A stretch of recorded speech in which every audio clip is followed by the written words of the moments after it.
کہ کبھی قرآن نے کہا کہ نماز کی پہچان یہ ہے کہ وہ گناہوں سے روکتی ہے، اور کبھی معصوم نے کہا کہ نماز کی مثال اس نہر کی مانند ہے کہ جو تمہارے گھر کے برابر بہ رہی ہے، اور 5 مرتبہ تم دن میں جا کے اس پہ نہاتے ہو تو میل جسم پہ کیسے جمع ہو، غلاظت جسم پہ کیسے جمع ہو۔ اور اسی لیے معصوم نے کہا کہ نماز کی مثال اس ہوا کی طرح سے ہے۔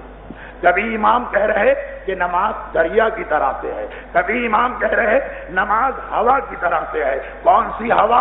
وہ تیز ہوا چلتی ہے تو درخت کے پتے ٹوٹ کے گرتے ہیں۔ نماز مومن پڑھتا ہے اس کے جسم سے گناہ جھڑ جھڑ کے گرنے لگتے ہیں۔ بس شرط یہ ہے کہ اپنی نماز کو کامل بناتا چلا جائے، اور بس جب اس نے نماز ختم کی تو نماز کے اختتام پر ہم سجدہ شکر میں جاتے ہیں اور ایک جملہ کہتے ہیں شکرن للہ۔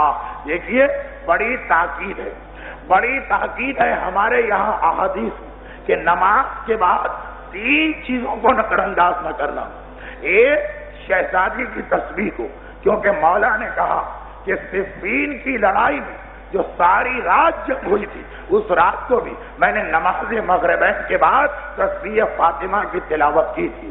دوسرے دعا، الدعا مخ العبادہ، وہ نماز قبول نہیں ہے جس کے بعد دعا نہ مانگی جائے۔ اور تیسرے شکر کا سجدہ کہ پروردگار تو نے اتنی توفیق دی کہ میں نے تیری نماز ادا کی ہے۔ اب جو آپ شکر کا سجدہ کرتے ہیں بس یہی اولاد کی تربیت کا اہم ترین حصہ ہے۔ یہ جو سجدہ شکر ہے، نماز کے بیچ میں جو سجدے ہیں وہ سب تربیت اولاد ہے، لیکن نماز کے بعد جو شکرن للہ، یا اللہ ہو یا ربا ہو یا سیدہ ہو، شکرن للہ آپ کہتے ہیں، وہ سب سے اہم چیز ہے قبولیت نماز کے ساتھ تربیت اولاد کے لیے۔ خصوصاً اپنی بیوی کو، گھر کی خواتین کو شکر کے اس سجدے کی عادت ڈالیں، کیونکہ جس نے شکر کا صحیح سجدہ کر لیا اس کا بیٹا بالکل محفوظ ہو گیا، اس کی اولاد بالکل بچ گئی۔ اب ان دونوں میں کیا ربط ہے؟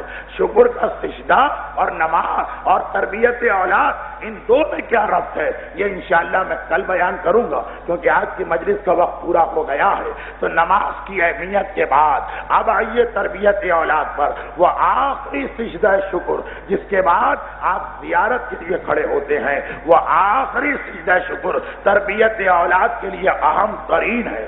ویسے تو سجدہ شکر کا فلسفہ کیا ہے کہ خدا جب تمہیں نعمت دے تو فوراً شکر کے سجدے میں گر جاؤ، اور نماز سے بڑی نعمت مومن کو اور کوئی نہیں ملتی۔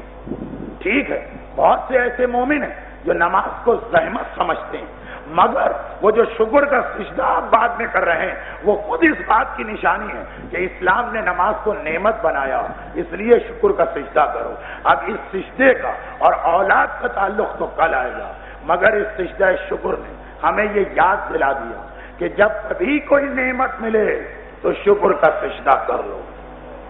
اور بہت سی ایسی نعمتیں ہوتی ہیں کہ کم عقل مومن، کم فہم مومن، کمزور عقیدے کا مومن اسے مصیبت سمجھتا ہے، مگر اسلام کہتا ہے کہ یہ نعمت، نماز کو ہم مصیبت سمجھتے ہیں، اسلام کہتا ہے نعمت ہے، شکر کا سجدہ کرو۔ کسی کے گھر میں 18 میتیں نکل جائیں وہ زحمت سمجھے گا، سید سجاد شکر کا سجدہ کر کے بتا رہے کہ ہم اسے بھی نعمت سمجھ رہے۔ کسی کا بھرا گھر کسی ویرانے میں لٹ جائے دین کی خاطر، پھر بھی وہ کہتا کہ مجھ پر مصیبت آئی، سید سجاد شام غریبہ شکر کا سجدہ کر کے بتا رہے کہ جس کو تم مصیبت سمجھ رہے ہمارے لیے وہ مصیبت نہیں۔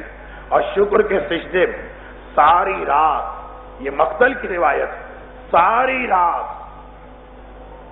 عشاء کی نماز ختم ہوئی اور نماز صبح کے قریب جب نماز شب کے لیے میرا مولا سجدے سے اٹھا، ساری رات سجدہ جاری رہا عشاء سے لے کے صبح تک، اور ایک ہی جملہ، الحمدللہ والشکر للہ علی ما ابلانا، ساری تعریفیں اور سارا شکر اس پروردگار کا جس نے اس قابل سمجھا کہ ہمارا امتحان لیا، جس نے ہمارے گھرانے کو یہ اعزاز بخشا کہ ہمارا امتحان لیا۔